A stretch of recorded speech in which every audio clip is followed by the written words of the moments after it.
नमस्कार मित्रों।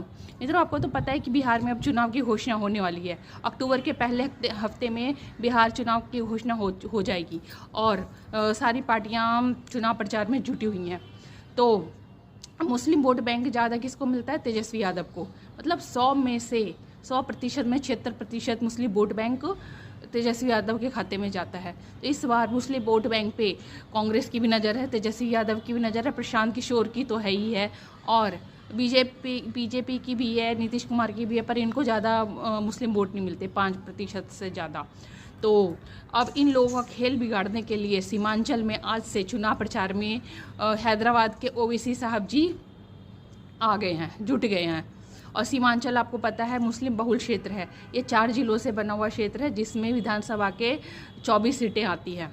तो आज से ओवैसी ने बिहार में सीमांचल न्याय यात्रा निकालनी शुरू कर दी है।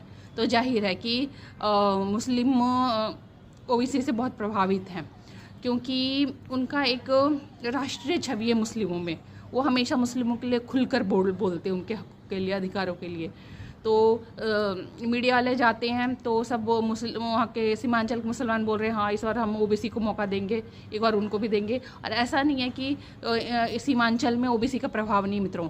पिछली बार ये तेजस्वी यादव मुख्यमंत्री बनते बनते रह गए थे, क्योंकि ये सीमांचल से ओबीसी को 5 सीटें मिल गई थी। ये बहुत बड़ी बात है कि कोई पहली बार आते ही 5 सीट जीत ले। तो ओबीसी के आते ही तेजस्वी यादव, कांग्रेस, प्रशांत के सबके होश उड़े हुए हैं। इन लोगों ने, ओबीसी ने बोला भी था कि मुझे इंडिया गठबंधन में शामिल कर लो, पर इन लोगों ने नहीं किया। तो अब ओबीसी अकेले चुनाव लड़ेंगे और इन लोगों के जो वोट में ना सेंध मारेंगे, क्या पता किंग मेकर की भूमिका में आ जाए। तो आज से ओबीसी ने सीमांचल अधिकार यात्रा निकालनी शुरू कर दी है, जो 4 दिनों तक चलेगी और 13 जिलों को कवर करेगी। तो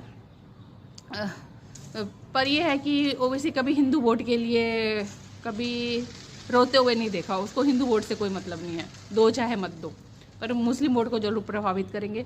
तो मुझे लगता है कि तेजस्वी यादव, प्रशांत किशोर को झटका तो लगेगा ही, ठीक है। और देखते हैं कि मुस्लिम वोट किस तरफ अट्रैक्ट होती है। और इधर ये कांग्रेस ने भी तेजस्वी यादव को सीएम चेहरा मानने से इनकार कर दिया है। तो कांग्रेस और तेजस्वी यादव में भी खटपट है। तो ये दोनों शायद अलग अलग चुनाव लड़ेंगे। ऐसे भी इंडिया गठबंधन को नुकसान होगा। आपके क्या विचार हैं? जय हिंद।